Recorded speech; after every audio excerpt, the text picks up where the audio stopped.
Ya, Ya, oke. siap. Kami siap membangun Pasaman Barat dengan sedasat-dasatnya. Weh. Tadi front office 12 production kok yang datang Mbak Im Wong katanya. Yang datang Mbak Im Wong, ada ikatan darah atau gimana Pak? By the way, yang termuda Pak ya, yang termuda calon wakil bupati Pasaman Barat. Siap. Ya, Bapak Gemoy kabarnya Pak. Gemoy Pasaman Barat ya.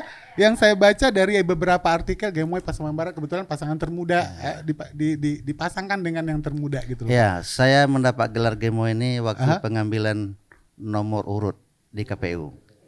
Oke. Berobat gratis, ya, kan ada pendidikan gratis ya. Ya. Itu semua daerah-daerah kabupaten kotanya sudah sudah melaksanakan program ini, bukan Pasaman Barat saja. Mengenai program bantuan ya, bantuan sosial yang harus tepat sasaran. Emangnya kenapa Pak? Nggak tepat sasaran atau gimana? Atau seperti apa yang dibutuhkan masyarakat? Karena kami ini adalah juga adalah partai pengusung kami adalah Partai Gerindra. Oke Pak. Nah, salah satu Partai Gerindra adalah partainya Pak Prabowo. Baik. Tetapi kalau bupatinya sudah satu partai dengan presiden, kami yakin anggaran yang di pusat banyak kami bawa ke Pasaman Barat. Oke. Di mana anggaran didapatkan? Cukup enggak APBD Pasaman Barat yang hanya 1,2 triliun? Kan sering terdengar ini bagi-bagi kursi loh Pak. Ya, bagi gimana Bapak mengkondisikan saya rasa kalau seandainya bagi-bagi kursi bukan profesionalnya yang bekerja di sana, Pasaman Barat kapan maju Pak? Saya selalu menawarkan Pak ya, welcome, let's we go to West Pasaman gitu Pak ya. Ayo kita ke Pasaman Barat. Tapi ketika mereka mencek brosurnya atau mapping yang mereka punya buku itu sangat klasik sekali Pak dan kurang menarik saya rasa. Nah, tentu inilah. Tapi kami lihat permasalahannya bukan itu. Uang itu yang tidak ada untuk membangun itu. Oke. Nah, kalau tentu semuanya kita pulangkan kepada masyarakat kami. Yep, Nah, Pak. kalau mau maju Pasaman Barat, pilih kami dengan Pak Eri. Oke. 12 Production. Oke, baik, hari ini senang, super senang banget ini 12 Pas podcast kehadiran tamu spesial ya. Tamu spesial yang telah duduk di depan saya, calon bupati dan wakil bupati Pasaman Barat periode 2025-2030. Bapak Dalius dan Bapak Heri Miheldi. Oke Pak. Oke, selamat datang Pak dan terima kasih atas kehadirannya. Ya, terima kasih. Alhamdulillah kami sudah diundang ke studio ini. Oke, oke Pak. Tadi kesininya barengan atau gimana Pak? Ya, kami barengan. Barengan ya, Ya. barengan. Oh, terima kasih Pak untuk menyempatkan waktu luangnya hadir ya untuk bincang-bincang dahsyat malam ini. Ya, Ya, oke. siap. Kami siap membangun Pasaman Barat dengan sedasat-dasatnya. Weh. Dan sebelum bincang-bincang jauh nih Pak, bincang tentang sedahsyat apa nih rencananya nanti gitu kan untuk perubahan merevolusi ke arah yang lebih baik. Mungkin di luar sana banyak yang belum mengenal sosok Bapak lebih jauh gitu loh. Banyak yang belum tahu mungkin ya, banyak yang belum tahu warga Pasaman Barat di luar sana backgroundnya nih Pak, seperti apa dan bagaimana. Boleh kita start dari siapa dulu nih? Dari Bapak Heri dulu, boleh Pak ya? Dari Ya, Bapak Heri silakan silakan. Pak. Oke. Ya, perkenalkan nama saya Heri Miheldi Pak. Ya, saya berasal dari Kecamatan Koto Bolingka, ya, Kenagarian Parit dan Kejoran Kampung Rendah. Di mana saya sekolah SD-nya di SD 38 Sulawesi Timur Air Bangis Pak. Terus melanjutkan pendidikan di SMP Negeri 3 Parit. 3 Parit. Iya, kemudian di belakang hari saya sekolah SMA-nya di SMA 1 Air Balam dan terus pindah ke SMA 2 Sungai Tarap Batu Sanggar. Ya.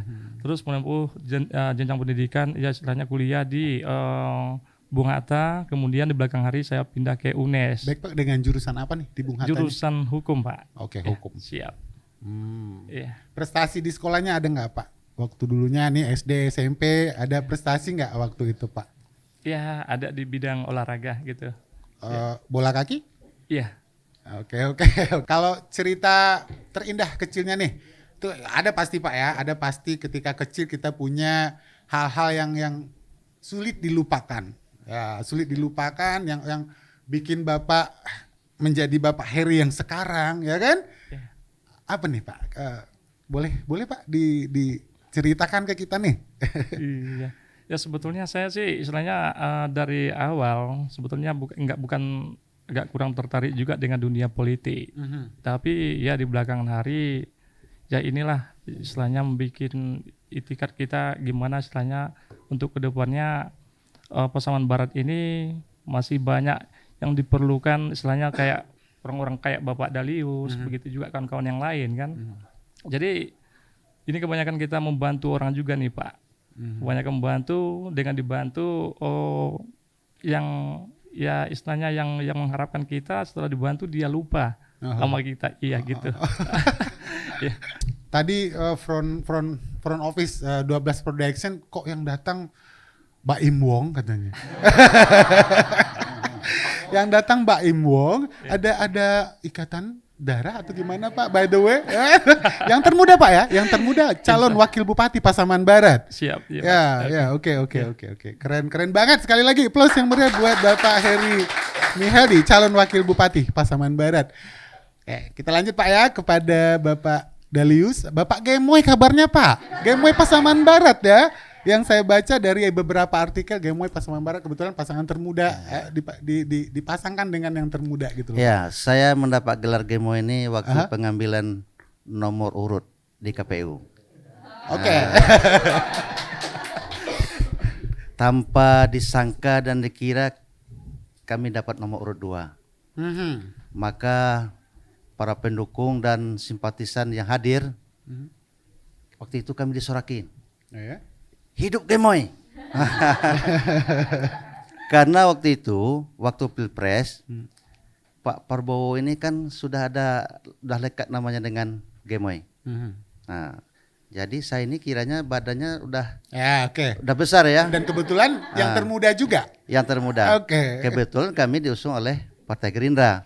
Tadi hampir kebersamaan. Yap. Dapatlah saya gelar Gemoy waktu Gemoy pengambilan. Pasaman Barat.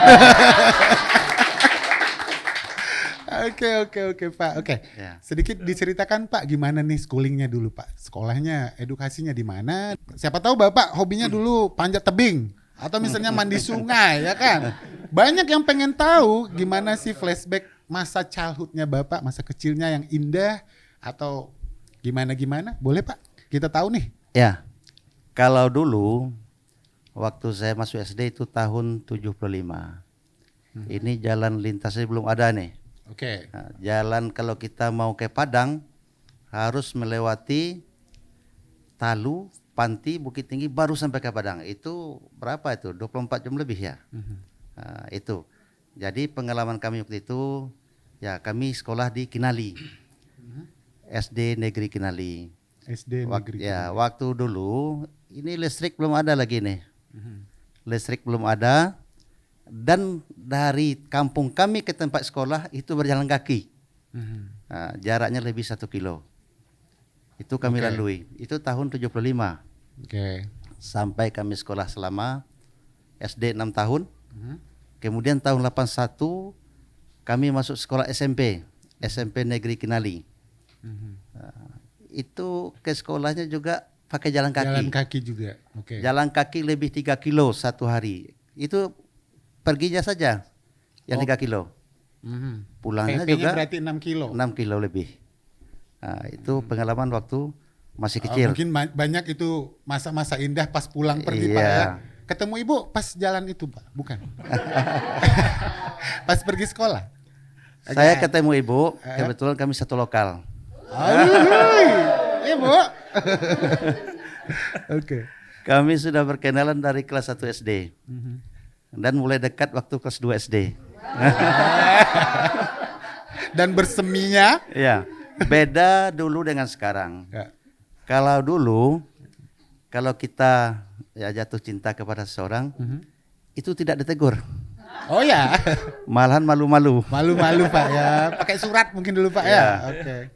Ada pakai surat, ada melalui teman. Nah, ada namanya perantara. Nggak berani gitu kan. Berbeda dengan anak muda sekarang. Dan alhamdulillah sekarang menjadi pendamping Bapak. Alhamdulillah. Alhamdulillah. Dan menemani dalam suka Iya. dan duka Pak ya. Ya. Oke, plus Bu, keren ibunya. Ya, Pak, dan SMA-nya di mana by the way? Kemudian alhamdulillah selama SMP ya 3 tahun sampai tahun 84 ya kami menambah SMP. Alhamdulillah selama kami di SMP mulai semester 1 sampai selesai ya kami alhamdulillah mendapatkan juara umum tiap semester. Wow. Waktu itu ya mungkin karena Siswa berprestasi. ya mungkin dorongan dari orang tua juga kakak ya harus giat belajar. Tapi alhamdulillah. Kemudian tahun 84 kami sekolah di SMA Negeri Simpang 4. Kalau sekarang adalah SMA 1 Pasaman. Kami dari Kinali waktu itu ini belum apa ya, masih transportasi biasa saja. Ada yang naik sepeda ya dari Kinali ke Simpang 4 bersekolah naik sepeda. Kalau kita naik motor ya kita masih di bawah umur. Nah, Belum diberi izin. Ya, naik kereta. Kita kos di Simpang 4. Tapi kemudian kami tidak lama di SMA Simpang 4. Kami pindah ke Padang. Kami sekolah di SMA Negeri 7 Padang sampai menamatkan tahun 87. Oke. Kemudian alhamdulillah tahun 87 ya tahun itu juga kami diterima di Universitas Andalas. Dengan jurusan. Jurusan Kimia Fakultas MIPA. Oke, by the way Pak, kalau terjun ke dunia politik, Bapak Heri, Ya, kapan nih Pak Bapak memulai karir di dunia politik? di tahun 2017 2017 sebagai apa nih Pak? Atau gimana nih? baru sebagai kader Kader. Iya. Kader dari? Partai Gerindra. Oke, baik Pak. Dan Bapak? Dari Partai Golkar. Dari Partai Golkar. Golkar. Oke, ini sekarang hadir nih sebagai calon wakil bupati dan Bupati Pasaman Barat gitu Pak ya. Saya pengen tahu nih ada apa dengan Pasaman Barat Pak? Ada apa sih gitu loh? Dan latar belakang Bapak nih, oh saya harus mencoba nih maju untuk menjadi pemimpin di kabupaten ini. Latar belakangnya apa Pak? Bapak Mungkin Yali dahulu. latar belakang ya. Memang kami itu adalah S1-nya MIPA. Namun kami ya dipanggil oleh sebuah perusahaan karena kami sudah diajarkan waktu itu adalah kewirausahaan. Oke. Nah, waktu itu kami magang di sebuah perusahaan kebun kelapa sawit. Akhirnya kami diterima sebuah perkebunan sebagai asisten. Waktu itu adalah asisten Bina Melasma, kemudian asisten afdeling di PT Ingkut Agritama. Kemudian kami juga sebagai latar belakang kontraktor. Jadi kalau kontraktor, ya waktu itu kami belum berpikiran untuk sebagai calon nih, belum berpikiran untuk calon legislatif. Tapi waktu itu adalah menggeluti dunia kontraktor. Ya di samping waktu itu adalah sebagai asisten di sebuah perkebunan. Tapi itu tidak lama, itu hanya 5 tahun. Kemudian kami terus menggeluti sebagai kontraktor. Waktu itu masih Pasaman ya, masih Pasaman. Kita belum Mekar. Kita Mekar kan tahun 2004. Iya Pak. Nah, masih di Pasaman. Jadi latar belakang inilah kalau kontraktornya biasanya kan sedikit-sedikit kan sudah ada modal lah untuk untuk pileg ini kan. Untuk memberanikan diri Pak ya. Kami Untuk diajak maju. oleh senior kami waktu itu adalah dari Kinali juga. Beliau adalah waktu itu menjadi ketua Partai Golkar. Nah, diajak kami cobalah masuk ke Golkar. Akhirnya kami waktu itu calon 2004 ya. 2004 kami calon. Alhamdulillah waktu itu adalah Kabupaten Pasmekar ya, Pasmekaran. Kami coba waktu itu mengikut ya. Oke. Yang namanya pertama masuk kan ngikut-ngikut. Belum lagi matang untuk pencalonan. Oke, baik. Tapi karena waktu itu adalah nomor urut, akhirnya Golkar waktu itu dapil 2 itu mendapat 4 kursi. Nah, terbawalah kami dari 4 kursi itu jadi Oke. anggota dewan. Itu tahun 2004. Nah, kemudian Ya sudah, waktu itu kami sudah anggota DPRD. Kemudian tahun 2009 alhamdulillah kami coba lagi. Kami coba lagi. Ya, mungkin masyarakat sudah kita kenal juga. Sering mengenal Pak ya. Oke. Waktu itu sudah apa? Sudah pakai bukan nomor urut lagi, tapi sudah suara terbanyak. Oke. Alhamdulillah kami dapat lagi untuk di DPRD tahun 2009. Waktu itu Dapil 2 ada 3 kecamatan, Kinali, Luak Nanduo, dan Sasak. Waktu itu kami dipercaya menjadi wakil ketua DPRD. Karena kami adalah sudah masuk dalam kepengurusan dan jabatan kami adalah sekretaris partai. Ya. Kemudian tahun 2014 kita coba lagi untuk kabupaten. Ya, akhirnya masuk lagi, terpilih lagi. Terpilih lagi, alhamdulillah dipercaya lagi Pak ya. By the way Pak, boleh tahu nggak Pak, itu kan udah dewan nih Pak. Ya. Mungkin banyak keluh kesah masyarakat yang disampaikan ke Bapak pada saat Bapak menjabat sebagai anggota dewan Pak. Seperti apa itu Pak? Seperti apa yang salah satu contoh nih yang masyarakat mengadu ke Bapak ada problem atau gimana, dan Bapak melakukan apa pada saat itu? Ya. Ya. Yang banyak inilah yang dibutuhkan masyarakat adalah untuk pembangunan infrastruktur. Jadi dengan keterbatasan APBD, sementara kehendak masyarakat kita cukup banyak.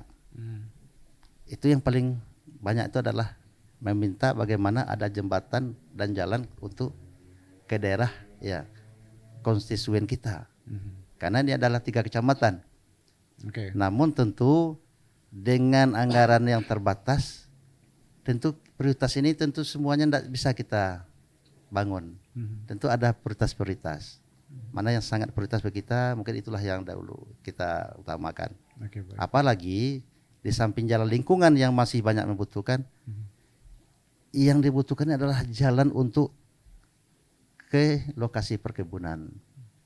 Kalau kita lihat sekarang masyarakat kita untuk membawa hasil saja dari kebun sawit mereka sampai ke tempat TPA itu membutuhkan biaya operasional yang sangat tinggi. Berapa ongkos panen, kemudian ongkos lansir dari tempat pemanen tempat kebun ke luarnya, sampai ke penimbangan ke truk. Itu sangat dibutuhkan dari masyarakat kita. Namun begitu, dalam rentang waktu yang kami menjabat ini sudah kami laksanakan juga, tapi belum terpenuhi karena masih banyak dibutuhkan jalan-jalan jalan kebun ini. Oke. Begitu juga jalan tani, karena masyarakat kita adalah yang sangat banyak adalah perkebun dan petani. Itu salah contoh. Apalagi jalan lingkungan masih banyak menjadi PR bagi kita nanti untuk yang datang yang harus dibangun dan dibutuhkan oleh masyarakat Pasaman Barat. Standar kelayakan menjadi bupati gimana nih Pak? Ya, mungkin standar ya. Tentu yang pertama adalah pengalaman, kemudian pengetahuan. Ya, mungkin kalau kita lihatlah ya ada beberapa kategori ya. Tapi kalau kami, yang pertama pengalaman di DPRD sudah 4 periode. Oke. Tahun 2014 kami dipercayakan sebagai ketua DPRD, kemudian 2019 dipercayakan sebagai wakil ketua DPRD dan berakhir pada tahun 2024 kemarin. Nah, modal inilah salah satunya kami untuk maju untuk bupati ini karena kami selama 20 tahun sudah berkecimpung di pemerintahan daerah bersama pemerintah daerah. Ya, baik dalam pengawasan maupun dalam penganggaran dan juga membuat peraturan-peraturan daerah di Pasaman Barat. Dasar inilah salah satunya. Kemudian begitu juga pendidikan formal yang kami lakukan, alhamdulillah kami sudah menamakan S2 di UNP. Yep. Ya, dan pengalaman dan pengetahuan inilah yang kami modal kami sehingga kami berkeinginan Pasaman Barat yang selama ini yang sudah 20 tahun masih banyak yang harus dikerjakan yang dibutuhkan oleh masyarakat dan belum terakomodir. Oke. Dengan keterbatasan PBD kami terpanggil ya untuk ikut pilkada ini. Baik. Bagaimana Pasaman Barat akan lebih maju dan rakyatnya, masyarakatnya akan lebih sejahtera untuk masa yang akan datang sesuai dengan ya dahsyat. Oke, dengan rencana-rencana dahsyat Pak ya. Iya. Amin. Oke Pak, kalau Bapak Heri gimana Pak jenjang karirnya? Saya dengar nih Bapak juga pernah itu duduk ya Pak ya, duduk di kursi DPR gitu Pak ya. Iya Pak. DPRD Pak ya? Ya. Oke, boleh diceritakan Pak? Ya sebetulnya saya pada awalnya nggak tertarik juga dengan dunia politik Pak. Ya tapi ya gimana lagi, sebetulnya saya lebih cenderung ke wirausaha Pak. Baik, bisnismen Pak ya. Oke. Ya. Oke Pak, ini latar belakang yang sama adalah sebagai anggota dewan Pak ya. Sama gitu Pak ya. Siap. Dan tentunya Bapak Heri pembisnis, Bapak juga pembisnis. Alasan Bapak pilih Bapak Heri Miheldi sebagai pasangan nih untuk maju. Ada apa dengan Bapak Heri gitu loh Pak? Namanya jodoh itu adalah Oke. Kita tunggu sedahsyat apa nanti Pak ya. Kalau Ya. seandainya Pasaman Barat mempercayai Bapak untuk menjadi Ya. pemimpin nantinya. Ya oke. Boleh dicicipi Pak ya minumnya Pak.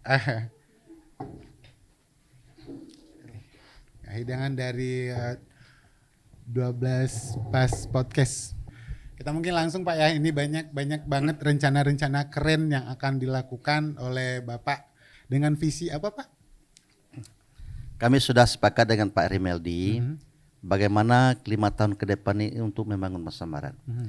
Jadi visi kami adalah terwujudnya Pasaman Barat yang sejahtera, beriman, ramah lingkungan dan maju. Oke. Bisa dijelaskan ini Pak? Ini kami singkat dengan Pastra Brahma. Oke. bisa dijelaskan nggak Pak? Yang sejahtera yang seperti apa Pak? Ya. Yang maju seperti apa? Saya rasa kalau sejahtera maju pastinya Pak ya. Kalau udah sejahtera nih, maju yang seperti apa nih Pak? Ya, kami mempunyai misi 6. Nah, yang pertama adalah untuk mesejahterakan masyarakat Pasaman Barat. Oke.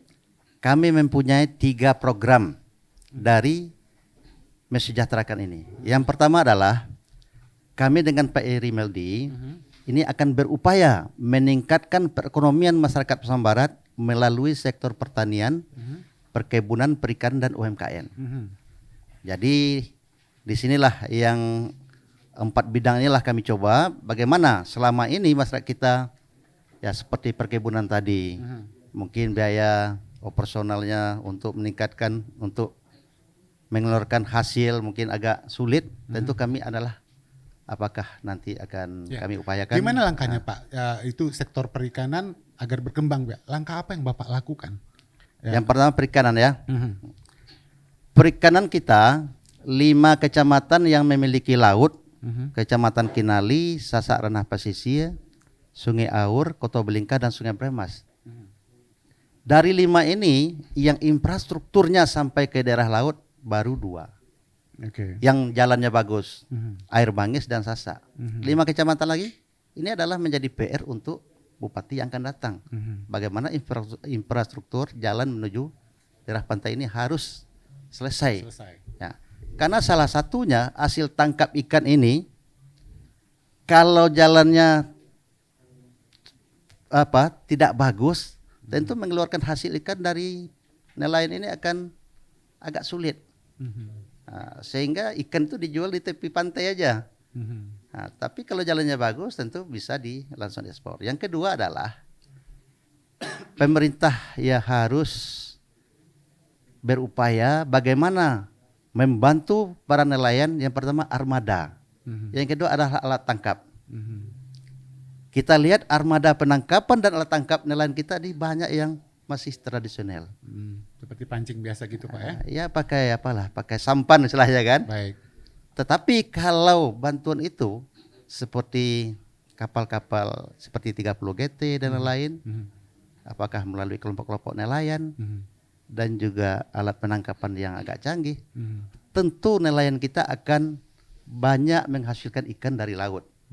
Karena pantai kita ini lautnya cukup panjang nih, Luas Pak. luas. Nah, tetapi inilah peran bupati yang akan datang kalau kami dengan Pak Rimeldi. Oke. Ini akan kami upayakan. Ini anggaran ini banyak di Kementerian Kelautan. Kami sudah sering juga berkonsultasi. Oke. Tetapi bagaimana untuk mengambil anggaran ini? Tentulah peran kami nanti dengan Pak Rimeldi ke Kementerian Kelautan. Itu yang kedua ya. Yap. Yang ketiga, kalau kita lihat sampai sekarang pabrik es ini belum ada. Belum ada di Pasaman Ah, Barat. Kalau pabrik es ini ada, hasil tangkapan ini tentu Diawetkan. diawetkan dulu. Ya. Kalau tidak ada pabrik es tentu harus dijual oleh nelayan waktu Secara itu juga. Secara cepat, Secara Pak, ya? cepat. Mhm. Jadi kalau pabrik es ini sudah ada tentu akan meningkatkan perekonomian nelayan. Nah, kemudian Itu Hasil, akan ya. akan berupa UMKM nantinya. ya, Oke. nah, kemudian hasil pengolahan ikan itu belum ada sama kita di Pasaman Barat. Oke. Nah, hasil pengolahan ikan. Kalau marketingnya gimana?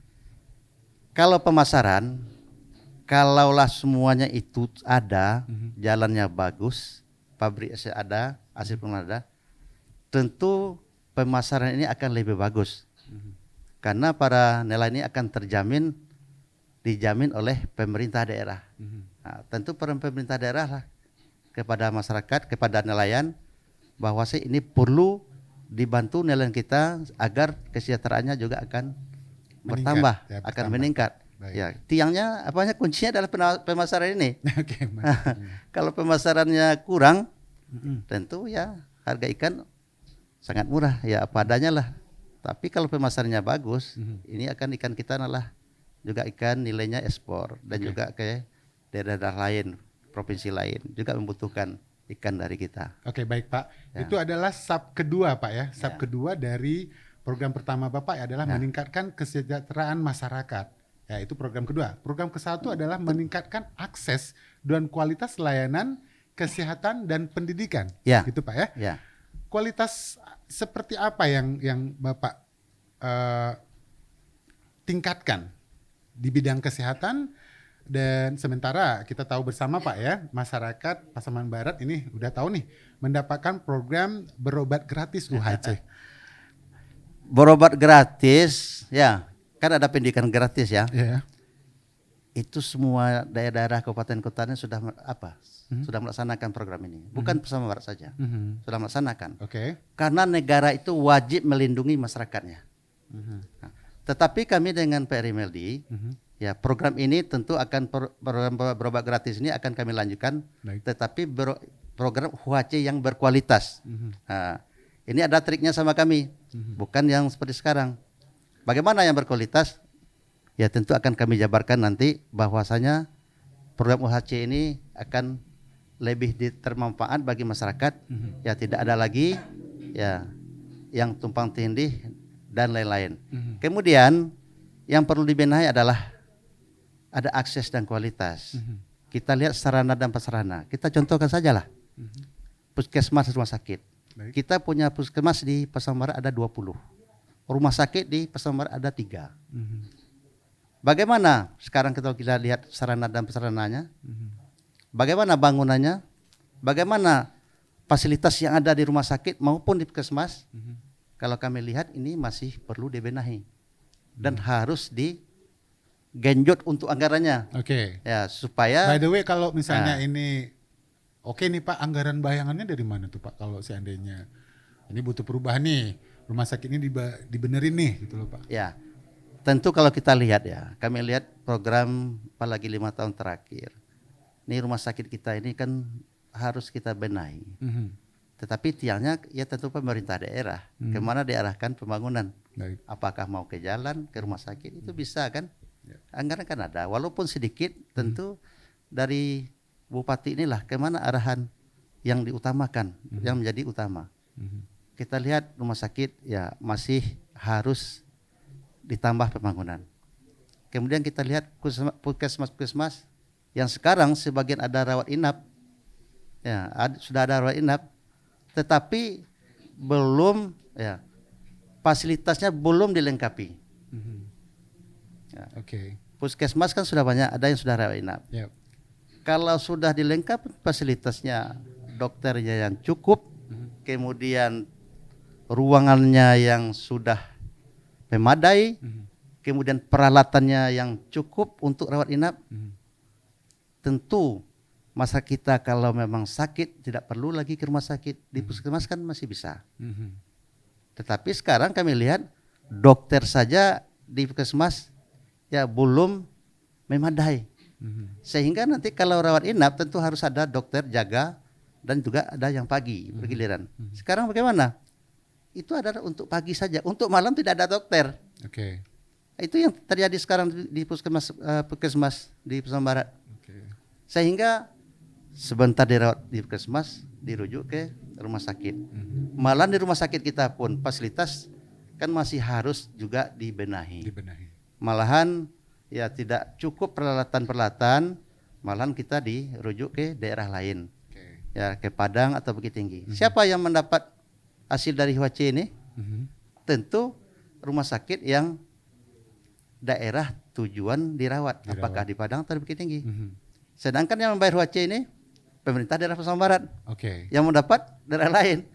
Itu harus dulu dibenahi dulu ya akses ini. Sarana dan prasarana bangunan dan fasilitas rumah sakit ini baik juga tenaga medis dan paramedis harus ya sesuai dengan yang dibutuhkan oleh rumah sakit. Ini menurut kami ini adalah peningkatan kualitas. Mungkin itu. Begitu juga ya, apalagi pendidikan ya. Ya, benar. Pendidikan kita masih ya kalau kita lihat rankingnya masih jauh di bawah. Karena perlu ditingkatkan kualitas pendidikan. Dan sarana dan prasarana fasilitas pendidikan. Kualitas pendidikan tentu kepala sekolah dan gurunya tentu harus ya diberikanlah sebuah untuk peningkatan kapasitasnya baik guru-guru sehingga sistem belajar kepada anak-anak kita di baik SD SMP tentu akan lebih bagus. Kita contohkan sajalah pondok pesantren ya. Kita pondok pesantren kan banyak tuh, ada 27 pondok pesantren di Pasaman Barat. Yang dekat sini saja ada SMP Darul Hikmah, Cahaya Mekah ya, Darul Hadis, Al-Kafi. Kita lihat tamatan dari pondok pesantren ini diterima paling banyak di SMA, MAN, SMK favorit di Sumatera Barat. Kenapa? Yang negeri tidak banyak diterima.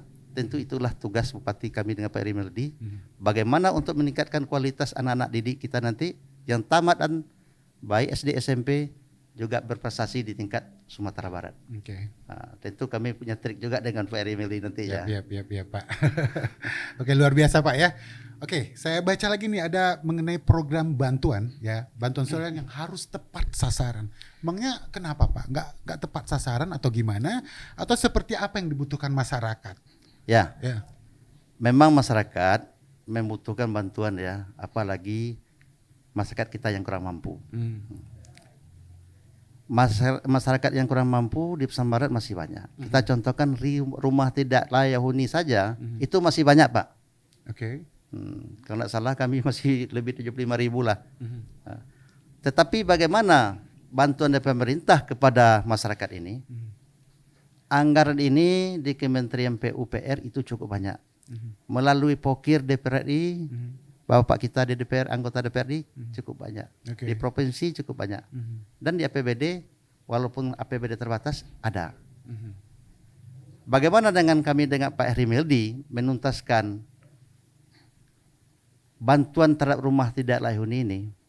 Tentu kamilah dengan Pak Heri Meldi, karena kami ini adalah juga adalah partai pengusung kami adalah Partai Gerindra. Pak. Salah satu Partai Gerindra adalah partainya Pak Prabowo. Bagaimana nanti hubungan kami dengan ke pusat juga ke PUPR yang anggarannya banyak tersedia, tapi tersedianya banyak yang membutuhkan lebih mungkin sekitar 550 kabupaten kota ya, lebih kurang ya, apalagi provinsi se-Indonesia. Bagaimana merebut anggaran yang di pusat ini? Kalau tidak ada hubungan yang bagus antara bupati dengan pemerintah pusat, tentu anggaran itu sedikit dapatnya.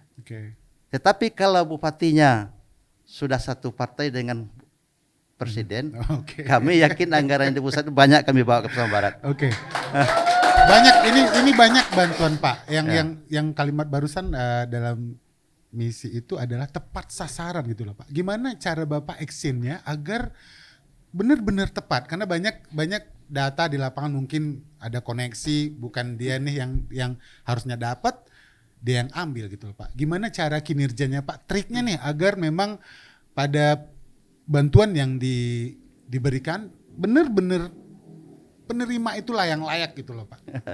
Ya, Sebenarnya sudah berlapis deh kan. ya. Sudah berlapis mulai dari bawah juga ada kan, dari sekarang pemerintah daerah, pemerintah nagari ada. Iya Pak.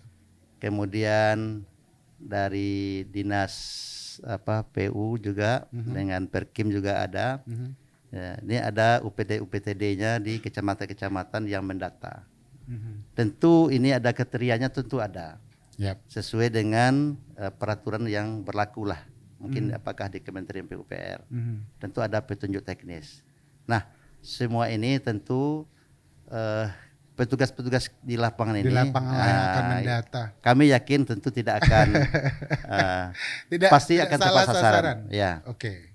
Ini tentu pemerintahan terendah sudah ada di bawah wali negari, ada perangkatnya, ada kepala jorong, dan juga tokoh-tokoh masyarakat di daerah itu, ini mama, tentu akan melihat sebenarnya siapa yang mendapat, yang seharusnya mendapat. Jika itu terjadi nih, terkadang kan ada kelemahan Pak, ada konektivitas di dalam itu gitu. Apa yang Bapak lakukan? Ya, kami tentu akan percayakanlah kepada yang berwenang gitu kan. Tentu bupati sebagai kepala daerah, ya kalau perlu dibentuk tim ya, tim untuk menginvestigasi data ini. Benar nggak, apakah masyarakat yang membutuhkan yang mendapat, atau ada sebuah permainan ya yang tidak pantas dapat harus dapat. Nah, tentu inilah dibentuklah tim pengawasan untuk mendata data mana yang masyarakat mendapatkan. Ini pasti harus sesuai dengan sasaran. Mungkin itu. Kalau misalnya contoh jalan nih dan jembatan yang harus diperbaiki di Pasbar, yang menjadi tanggung jawab Pemda Pasbar Pak.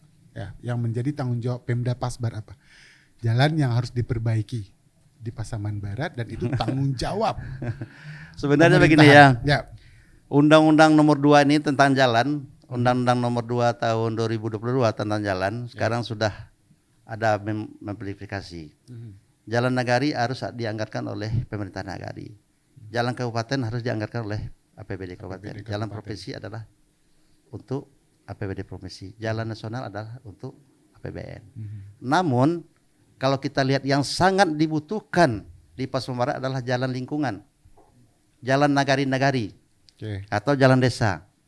Itu yang banyak. Yang sangat diperlukan. Itu sangat diperlukan.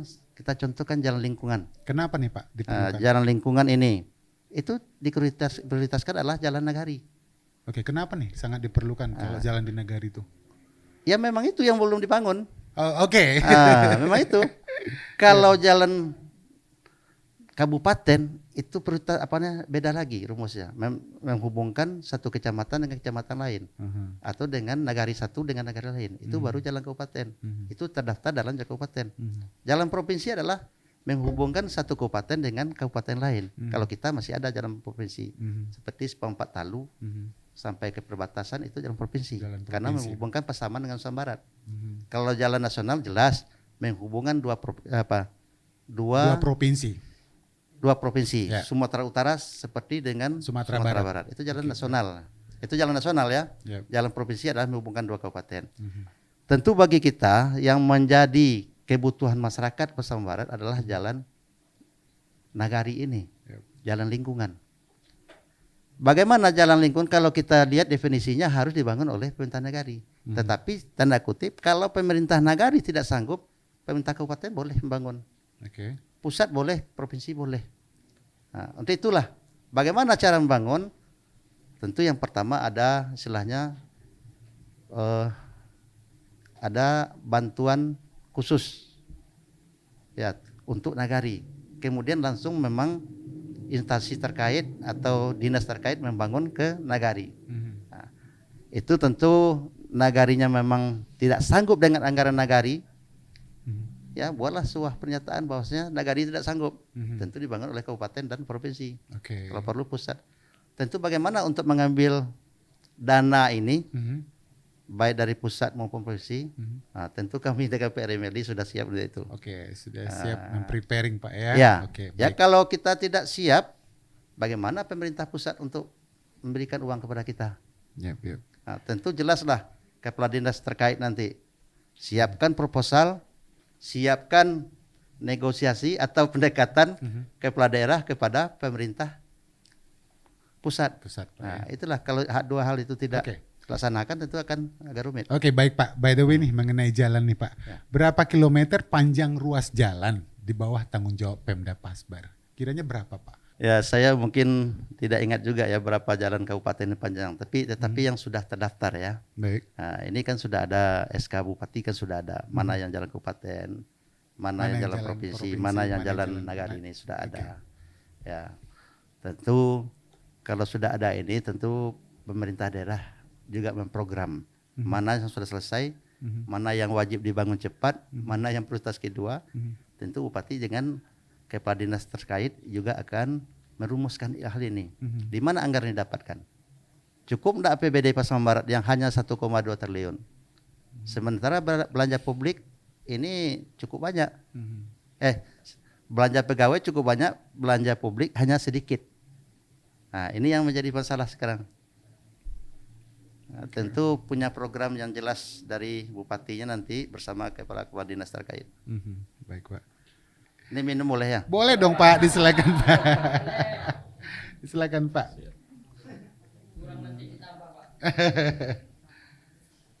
Oke, kalau cara untuk mengoptimalkan sistem pelayanan publiknya gimana Pak?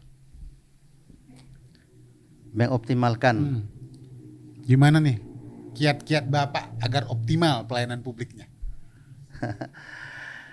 Ya, tentu dalam menjalankan roda pemerintahan, Ya. tentu apa yang kami sampaikan tadi, apa yang diinginkan oleh masyarakat. Berurusan misalnya kan, itu tidak ada lagi menunggu hari, tentu menunggu jam, apa yang diinginkan oleh masyarakat. Tentu dioptimalkan. Tentu masyarakat ini perlu dilayani dengan baik, apa keinginan dari masyarakat. Kemudian program-program yang menyentuh untuk masyarakat tentu harus cepat dilaksanakan. Tidak dibiarkan begitu saja. Ini masyarakat butuh ini. Anggaran sudah ada di APBD. Tetapi kebijakan bupati ya, jangan pula anggaran sudah ada ini dilambat-lambatkan untuk pengalokasiannya kepada masyarakat. Ya, kalau sudah memang untuk masyarakat ya cepatlah dikerjakan, laksanakan. Uang kan sudah ada. Oke. Sudah disahkan. Tentu masyarakat membutuhkan apa yang telah dialokasikan di APBD. Baik Pak, oke, next. Melakukan reformasi birokrasi seperti ini. Kan sering terdengar ini bagi-bagi kursi loh Pak. Ya, gimana Bapak mengkondisikan, saya rasa kalau seandainya bagi-bagi kursi, bukan profesionalnya yang bekerja di sana, Pasaman Barat kapan maju Pak? Ya enggak Pak. Jadi harapannya kita ini profesional yang bekerja dan bagi-bagi kursinya mungkin oke juga. Gimana Bapak mengkondisikannya ini Pak? Jadi yang sebagai ujung tombak tuh kan di bawah sekda itu kan ada pejabat-pejabat eselon 2. Tentu ada aturan mainnya untuk merekrut ya pejabat eselon 2 ini. Baik. Seperti kepala badan, kepala dinas, asisten, staf ahli kan. Tentu ada aturan. Itu kan ada Baperjakat, ada tim sel ya, tim sel. Itu ada untuk merekrut pejabat eselon 2 ini. Yep. Jadi selama 2 tahun mereka juga akan bekerja sesuai dengan hasil dari tim sel. Tentu kami menyerahkan kepada tim sel ini, ya Baperjakat ini, pilihlah sebaik-baiknya. Yang intinya adalah bagaimana pejabat yang direkrut ini bisa membangun Pasaman Barat. Tentu ada kriteria-kriterianya. Apa yang disampaikan tadi, kalau memang ada tim sukses yang titip ya. Oke. Tentu titipkanlah orang yang profesional. Yap. Ya. Oke Pak. Keren. Oke, nextnya nih Pak, ada mengembangkan pariwisata dan budaya. Ya, kita tahu Pasaman Barat itu indah Pak ya. Indah, banyak sekali potensi-potensi alamnya yang bisa dikunjungin. Di pandangan Bapak ya, potensi yang bisa diandalkan banget nih untuk mancanegara atau domestik yang mana nih? Ya sebenarnya masyarakat itu atau pengunjung itu dia mau mengunjungi pariwisata tentu melihat yang pertama di tempat wisata dia senang. Ya. Dia senang. Apakah Pasaman Barat sudah menjadi destinasi wisata? Mana yang menjadi destinasi wisata ini? Kami lihat kalau untuk lokal oke. Tapi untuk daerah kita, apalagi Indonesia sajalah, jangan lagi mancanegara kan. Ini tampaknya belum ada yang menjadi sebuah ikon. Ya. Kalau teman-teman kami yang datang dari Jakarta ingin bersenang-senang berpariwisata ke Sumatera Barat, sampai di bandara bukan Pasaman Barat yang ditengok, tapi arah ke pesisir selatan. Ya itu pengalaman pribadi saya Pak. Kebetulan saya pemandu, as a guiding tour Pak ya. Kemana tuh yang banyak diminta? Kalau saya flight to Samosir langsung Pak, karena di bandara itu ketika saya tawarkan, saya selalu menawarkan Pak ya, welcome, let's we go to West Pasaman gitu Pak ya. Ayo kita ke Pasaman Barat. Tapi ketika mereka mencek brosurnya atau mapping yang mereka punya buku itu sangat klasik sekali Pak, dan kurang menarik saya rasa. Dan akhirnya ya Samosir. Kalau Sumatera Barat mungkin kita ke Mentawai. Sudah sering sih Pak yang saya upayakan untuk itu. Tapi ada 1, 2, 3 yang mungkin dari mancanegara yang mengunjungi Pasaman Barat yang saya bawa pada waktu itu Pak. Yang kelemahannya mungkin yang saya temukan adalah brosurnya. Marketingnya mungkin Pak ya. Marketingnya mungkin agak ya begitu. Kalau brosur kita bagus-bagus, sampai di sini dilihat tidak sesuai dengan brosur. Benar banget. Itu Benar apa banget. yang terjadi kan? Jangan disangka dibilang nanti pembohongan. Jadi untuk itu kita mempunyai pantai yang cukup indah. Itu kami sampaikan tadi 152 km panjang pantai Pasaman Barat. Akan diapakan pantai itu hingga akan diapakankah pantai Pasaman Barat? Kenapa pantai-pantai lain dikunjungi oleh turis-turis kita? Kenapa kita belum? Tentu perlu dibenahi menjadi ikon pariwisata. Kita lihat aja lah pantai ini, mana yang kita ambil misalnya. Atau pantai Maligi yang indah misalnya kan. Kita benahi infrastruktur di situ. Baik. Kemudian di tempat pariwisata kita buat sebagus mungkin. Apakah ada penginapan di situ, kemudian makanan yang enak, kulinernya yang enak. Baik Pak, mengenai penginapan. Boleh nih Pak ya dipotong sedikit, maaf. Yang telah ada, contoh nih Pak di Pulau Air Bangis, Pulau Panjang Pak ya. Pulau Panjang itu sudah ada 5 villa di sana. Villa atau homestay sih? Homestay ya. Homestay yang sudah dibangun oleh Pemda setempat ya. Dan itu sudah dibangun dari tahun berapa? Udah lama ya, udah lama. Dan itu terbengkalai loh Pak. Terbengkalai. Kalau di my point of view Pak ya, kita lemahnya di manajemen. Mungkin begitu Pak. Di manajemen, dan harapannya ya bagaimana nih Pak kalau misalnya yang terbengkalai ini mau diapain nih sekarang? Atau dibiarin aja begitu atau gimana? Nah, yang punya siapa? Apa pemerintah daerah atau Pemerintah swasta? ya? Di Pulau Panjang. Pemerintah Pak ya? Ya pemerintah. Pemerintah Pasaman Ya Barat. kalau pemerintah, kalau memang bermanfaat untuk pengembangan pariwisata yang datang tentu harus diperhatikan. Diselesaikan, jangan setengah-setengah kan. Tentu di samping ada penginapan, yang terpenting sekali adalah tempat pariwisata itu yang harus diperbaiki, dibenahi. Baik. Ya kita contohkanlah pantai kita, bagaimana pantai itu kita jadikan sebagus mungkin. Dan fasilitas apa yang di tepi pantai itu yang diinginkan oleh turis-turis kita. Ya, keindahan ada, pantai kita bagus, pasirnya bagus. Kita contohkanlah, buat sajalah di mana, di Sasak lah ya kita contohkan. Buat sebuah apakah namanya permainan anak-anak, ada jet ski, speedboat, banana boat gitu kan, para layang. Itu yakin kita pasti ini akan menjadi betah ya. Yang berkunjung ke situ pasti akan ya ketagihan, Ada tambahan hiburan ekstranya Iya, Pak ya. berulang-ulang ke situ. Buatlah, yang penting sekali turis kita ini merasa nyaman dia di sana. Kemudian keamanan begitu juga harus dijaga juga. Tapi yang saya in my point of view Pak ya, susahnya Sumatera Barat mungkin atau Minangkabau Pak ya, ranah Minang untuk pengelolaan pada suatu lokasi wisata yang akan dikembangkan atau dibantu oleh Pemda setempat itu tentang pusako tinggi Pak ya. Jadi dikarenakan itu lokasi yang keren ini yang akan dikelola, dibantu oleh Pemda setempat, ternyata itu pusako tinggi gitu loh Pak. Dan itu susah sekali untuk mengelolanya atau membuat sesuatu hal yang ada perubahan di sana. Dikarenakan banyak nih gitu loh. Apa solusi atau trik Bapak agar itu bisa diwujudkan mimpinya menjadi tempat wisata yang layak dikunjungi? Ya, sebenarnya kalau kami lihat daerah laut ini kan masih daerah apa nih ya, tidak bisa dikeluarkan sertifikat itu kan. Oke, baik. Apalagi daerah lain, itu adalah duduk bersama lah. Duduk bersama antara pemangku adat dengan masyarakatnya dengan pemerintah daerah. Mau dikembangkan enggak daerah itu? Kalau dikembangkan, ya tentu pemerintah daerah harus mencarikan anggaran.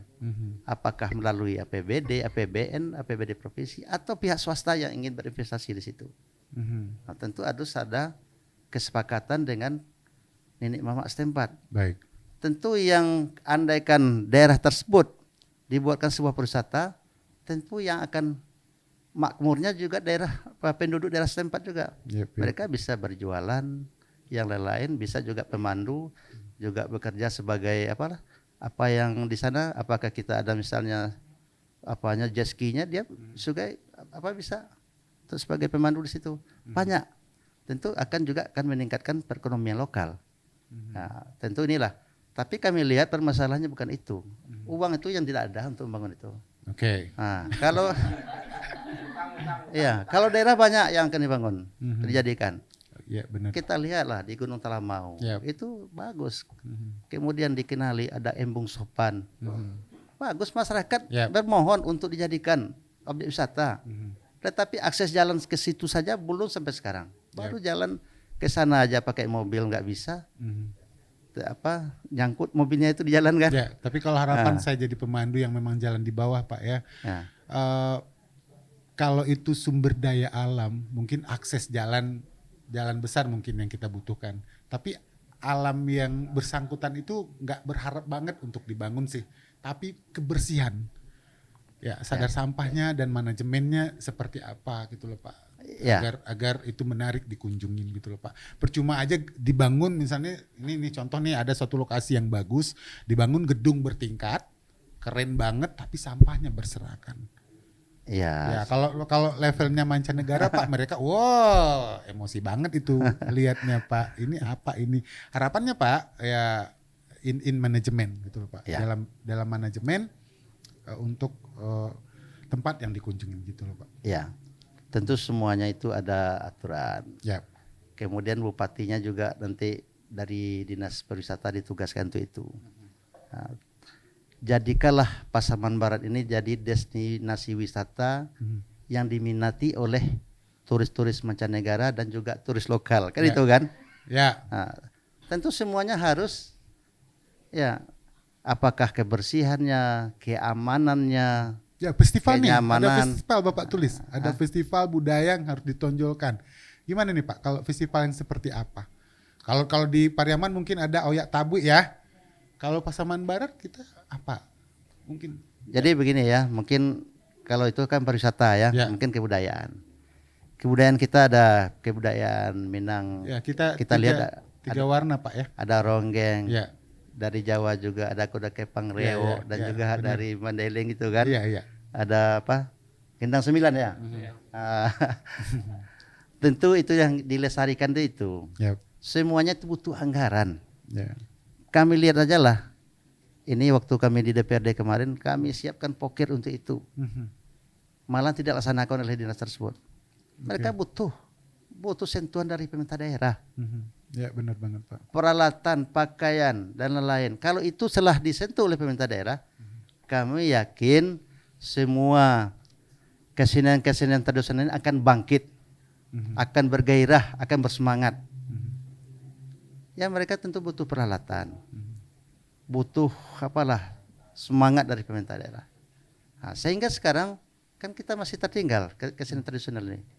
Pesta-pesta banyak ditampilkan dengan kesenian yang modern. Oke, baik. Nah, tetapi itu kalau memang sudah ada perhatian pemerintah daerah, bupati terhadap apa ini untuk membangkitkan kesenian tradisional ini, apalagi yang tidak mungkin. Apakah pesta apa namanya tadi? Ya. Nah, pasti akan mereka itu akan berlebih bersemangat. Itu intinya adalah perhatian dan anggaran untuk membina dari kesenian-kesenian ini. Oke, baik, luar biasa banget Pak. Hari-hari ini, akhir-akhir ini Pak ya, sibuk kampanye Pak ya, udah belusukan kemana aja nih? Ya, Sibuk kampanye Pak ya? alhamdulillah. Strategi dan sumber dana kampanyenya dari mana Pak? Kalau boleh tahu nih. Ya silakanlah Pak Eri lah dulu. Gimana Pak Eri? Ya. Ya kalau kita sih ya dari pribadi kita sendiri Oke. ya. Oke, Ya, luar memang biasa. keluarga ada juga membantu gitu. Oke, luar biasa Ya. Pak. Ya. Strategi kuncinya gimana Pak? Strategi kunci. Ya kalau memang sama lah, mungkin itu dari pribadi mungkin karena sebelum mencalon tuh harus siap kita kan. Baik. Nah, kemudian ada tambah-tambahan dari kawan-kawan ada, Oke, baik. tapi itu tidak banyak ya. Ya. Nah, namun begitu kami berikat baik lah untuk membangun Pasaman Barat. Ya. Dengan keterbatasan kami dengan Pak Eri Meldi, kami bertekad memajukan Pasaman Barat dan mensejahterakan masyarakat Pasaman Barat Baik. tahun 2025 sampai 2030. Oke. Nah, tentu semuanya kita pulangkan kepada masyarakat kami. Ya, Nah. Pak. Kalau mau maju Ya. Pasaman Barat, pilih kami dengan Pak Eri Meldi. Oke. Oke Pak, pertanyaan terakhir nih Pak. Angka 1 sampai angka 10, angka berapa yang Bapak senang? Dan kenapa? Ya, tentu angka 2 lah. Kami nomor 2 kan. Ya, kenapa? Ya memang itu yang dapat sama kami. Oke. Ini adalah nama keberuntungan. Oke, Nah, baik. tidak bisa lagi, mana tahu Allah sudah melihat yang menang besok adalah nomor 2. Oke, luar biasa. Oke Pak, luar biasa sekali hari ini dan bincang-bincang rencana-rencana dahsyatnya. Semoga bisa terlihat oleh masyarakat ya, mendengar ya secara visual ini dan masyarakat bisa menentukan pilihannya nanti Pak ya. Dan selalu semangat Pak, selalu semangat dan jaga kesehatan ya Pak ya. Dan thank you atas kehadirannya dan terima kasih Pak. Ya, terima kasih juga.